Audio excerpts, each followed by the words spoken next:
প্রিয় শিক্ষার্থী বন্ধুরা, আমি আজকে আপনাদেরকে যে লেসনটি প্র্যাকটিস করে যাচ্ছি সেটি হচ্ছে আমার লেখা an adviser of communicative English grammar language বইয়ের 508 পৃষ্ঠা থেকে আপনাদেরকে স্পোকেন ইংলিশ এবং ফ্রি হ্যান্ডের একটি গুরুত্বপূর্ণ ইংলিশ সেন্টেন্স স্ট্রাকচার ক্লাস করতে যাচ্ছি। যে সেন্টেন্স স্ট্রাকচার ক্লাসটি আপনি খুব অ্যাটেন্টিভলি করার মাধ্যমে আপনি স্পোকেন ইংলিশ এবং ফ্রি হ্যান্ডকে আপনি বাংলা থেকে ইংরেজিতে হাজার হাজার ইংরেজি বাক্য তৈরি করার মাধ্যমে আপনি আপনার স্পোকেন রাইটিং স্কিল করতে পারবেন। So let's get started.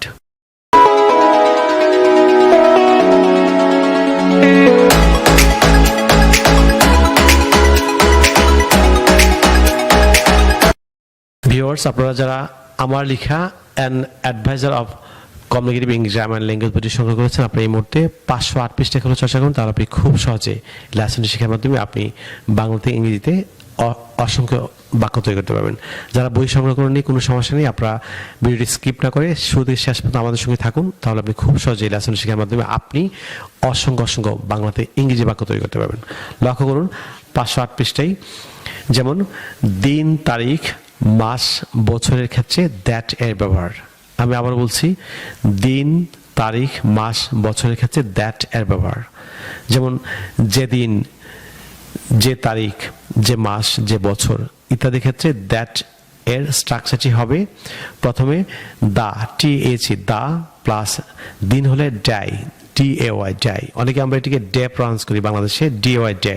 এটি সম্পূর্ণ রং প্রনাউন্সিয়েশন, এটি সঠিক হচ্ছে ডাই। সা দা প্লাস DAY, ডাই। দিন হলে ডাই লিখবেন, তারপর হচ্ছে তারিখ হলে ডেট, DAT, ডেট। মাস হলে মান্থ, MONTH, মান্থ। বছর হলে ইয়ার। তারপর হচ্ছে প্লাস হচ্ছে দ্যাট প্লাস এক্সটেনশন। আমি আবার বলছি, যেদিন, যে তারিখ, যে মাস, যে বছর ইত্যাদি ক্ষেত্রে দ্যাট এর যে স্ট্রাকচারটি হবে সেটি হচ্ছে প্রথমে দা, TH, দা প্লাস দিন হলে ডাই, যেমন তারিখ হলে ডেট, মাস হলে মান্থ, বছর হলে ইয়ার plus that plus extension. Extension হচ্ছে বাকি অংশ। লক্ষ্য করুন একটি বাক্য, বাংলা বাক্য, খুবই চমৎকার একটি বাক্য। যেমন যেদিন আমার বাবা মারা গিয়েছিল সেদিন আমি বাড়ির বাইরে ছিলাম। যেদিন আমার বাবা মারা গিয়েছিল সেদিন আমি বাড়ির বাইরে ছিলাম। এই যে লক্ষ্য করুন, যেদিন, হ্যাঁ, যেদিন বলতে আপনি কি লিখবেন? আমি বলেছি যে দিন হলে দা ডাই, তারপর যদি তারিখ হয় দা ডেট, মাস হলে দা মান্থ, বছর হলে দা ইয়ার। সো যেদিন আমার বাবা মারা গিয়েছিল এটি first tense, the day that my father died. এই যে স্ট্রাকচার, প্রথমে দা প্লাস ডাই প্লাস তারপর হচ্ছে দ্যাট প্লাস এক্সটেনশন। সো যেদিন আমার বাবা মারা গিয়েছিল, the day that my father died, সেদিন আমি বাড়ি ছিলাম। I was out of home. আমি আবার বলছি, যেদিন আমার বাবা মারা গিয়েছিল সেদিন আমি বাড়ি ছিলাম। The day that my father died, I was out of home.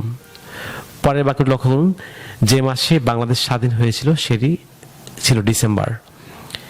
যে মাসে বাংলাদেশ স্বাধীন হয়েছিল সেটি ছিল ডিসেম্বর। সো যে মাসে হচ্ছে দ্য মান্থ, দ্য প্লাস এই যে মাস, তো আপনি দ্য মান্থ হবে দ্য মান্থ, তারপর হচ্ছে that, the month that Bangladesh became independent was December. The month that Bangladesh became independent was December. অর্থাৎ যে মাসে বাংলাদেশ স্বাধীন হয়েছিল সেটি ছিল ডিসেম্বর। পরে যে বাংলা বাক্যটি লক্ষ্য করুন, যে তারিখে মিশুক জন্মগ্রহণ করেছিল এটি ছিল আমাদের একটি স্মরণীয় দিন। আমি আবার বলছি, যে তারিখে মিশুক জন্মগ্রহণ করেছিল এটি ছিল আমাদের জন্য একটি স্মরণীয় দিন। সো যে তারিখে হচ্ছে the date that Mishuk was born was a memorable day for us. আমি আবার বলছি, যে তারিখে মিশুক জন্মগ্রহণ করেছিল এটি ছিল আমাদের জন্য একটি স্মরণীয় দিন।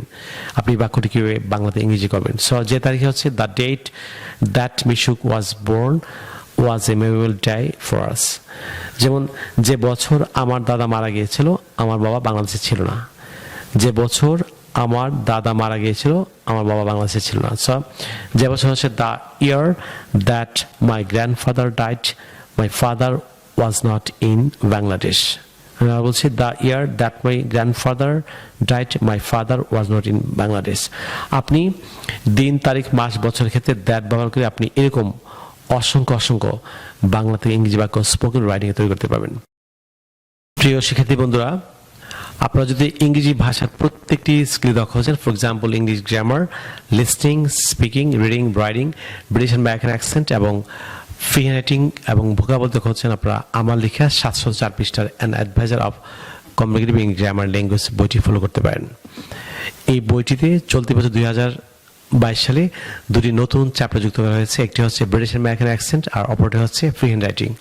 আপনি যদি ঘরে বসে একটি ইংলিশ কম্পোজিশন ফরম্যাট দিয়ে আপনি 50টি ইংলিশ কম্পোজিশন লিখতে চান, কিংবা একটি প্যারাগ্রাফ ফরম্যাট দিয়ে আপনি 50টি ইংলিশ প্যারাগ্রাফ লিখতে চান, কিংবা একটি ল্যাডার অ্যাপ্লিকেশনের ফরম্যাট দিয়ে আপনি 50টি ইংলিশ ল্যাডার অ্যাপ্লিকেশন লিখতে চান, তাছাড়া যদি একটি ডায়লগের ফরম্যাট দিয়ে আপনি 50টি ইংলিশ ডায়লগ লিখতে চান, তাহলে আপনারা আমার লেখা 704 পৃষ্ঠার an adviser of communicative English grammar language বইটি ফলো করতে পারেন।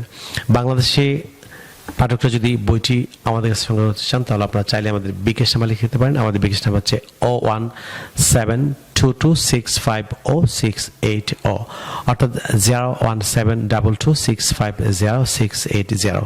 বাংলাদেশের পাঠকরা এই নম্বরতে বিকাশ করে খুব দ্রুত কুরিয়ারের মাধ্যমে বইটি সংগ্রহ করতে পারেন। ভারতের পাঠকরা যদি বইটি আমাদের সংগ্রহ করতে চান, তাহলে আপনারা ভারতের পশ্চিমবঙ্গে অবস্থিত তাওহিদ এডুকেশন সোসাইটির সেলফোন নাম্বার লিখে দিতে হবে। নাম্বারটি হচ্ছে 9733196010। আমি আবারও বলছি, ইন্ডিয়ার পাঠক যদি বইটি পশ্চিমবঙ্গের মালদহ থেকে সংগ্রহ করতে চান, তাহলে আপনারা চাইলে পশ্চিমবঙ্গ মালদহের সেলফোন নাম্বার লিখে দিতে পারেন। নাম্বারটি হচ্ছে 9733196010। ইন্ডিয়ার পাঠকরা এই নম্বরতে ফোন করে আপনি বইটি সংগ্রহ নিতে পারেন। প্রিয় শিক্ষার্থী বন্ধুরা, আপনারা যারা আজকে আমার চ্যানেল নতুন কিংবা যারা চ্যানেলটি এখনও সাবস্ক্রাইব করেনি, আপনারা এখনও নিচে সাবস্ক্রাইব বাটনটি ক্লিক করে চ্যানেলটি সাবস্ক্রাইব করে নিন। তাছাড়া পাশে যে বেল আইকনটি দেখতে পাচ্ছেন সেটি ক্লিক করে রাখুন, যাতে আপনি ইউটিউব থেকে আমার পরবর্তী নতুন নতুন লেসন সম্পর্কে আপনি নোটিফিকেশন পান। সুপ্রিয় শিক্ষার্থী বন্ধুরা, পরবর্তী লেসনটা আপনাদের সঙ্গে আবারও দেখা হবে। আপনাদের জন্য অফুরন্ত শুভকামনা। আপনারা সব ভালো থাকুন, অনেক ভালো। No more today, I will see in other video. Take care, bye by.